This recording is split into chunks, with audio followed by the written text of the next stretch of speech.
You know, we've all had that moment, that first sharp sting of real injustice that just kind of burns itself into your memory. Well, today, we're going to break down a story just like that. We're going to see how one single unfair event can completely change how we see the world. I mean, really think about it for a second. Have you ever been blamed for something you absolutely did not do? Remember that hot, helpless feeling in the pit of your stomach? Yeah, that one. Let's hold on to that feeling because it's pretty much the key to understanding the story we're about to get into. See, this isn't just any story. It's a story about that first cut, that one single event that teaches you a pretty brutal lesson, right?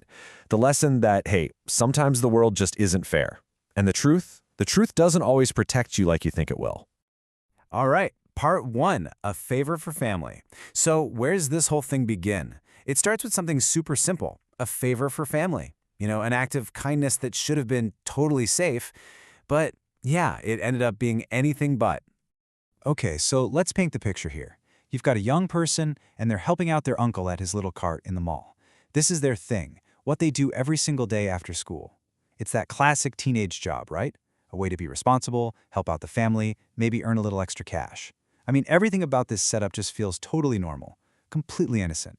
And then we get to part two, the knock at the door. This is it.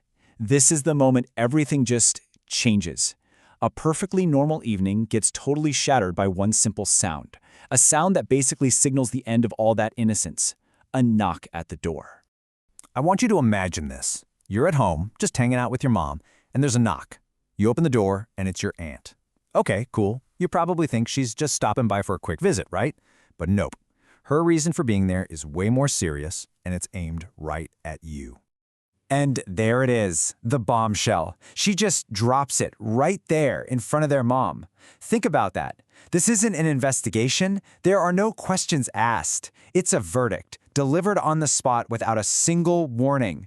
You're fired for stealing. Can you just imagine the floor dropping out from under you in that moment? Okay, so this is where the injustice becomes just crystal clear. Just look at the huge gap between the accusation and the reality.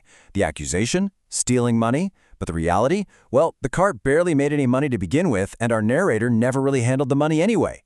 The accusation it doesn't make any sense. It doesn't fit the facts, not even close. And that, right there, is what makes this so incredibly unfair. So, now we're at part three, the unjust consequence. That accusation is just hanging in the air. So, what happens next? I mean, how do you even begin to fight back against a lie like that, especially when it's coming from your own family? This timeline really shows you just how fast this whole nightmare unfolds.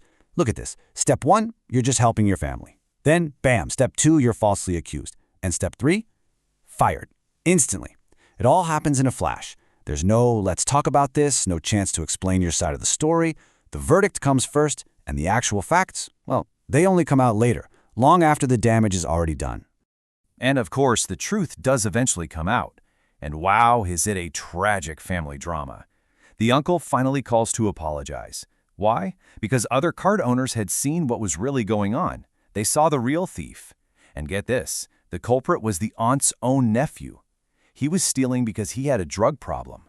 So our narrator wasn't a thief at all.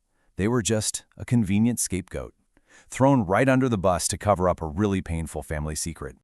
Look, an apology is important, sure, but it came way too late. The damage was done. An apology can't just erase that experience, can it? It can't undo being called a thief by your own family in your own home. That emotional wound, it was already there, deep. And that brings us to the final part here. Part 4, a lifelong flashback. Because this wasn't just a bad day, you know? It wasn't just some misunderstanding that got cleared up. No. This became a defining memory, a real psychological scar. And that's really the essence of what we mean by a first experience with injustice. It's so much more than just a bad memory. It's that formative event. It's the moment the black and white world of being a kid just kind of dissolves.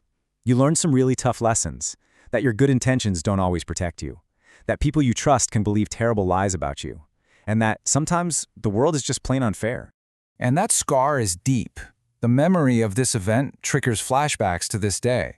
I mean, think about that. Decades later, seeing any kind of injustice can trigger a flashback to this exact moment. Sometimes it can still bring tears. It's not just a memory, you see. It's more like a wound that never fully healed.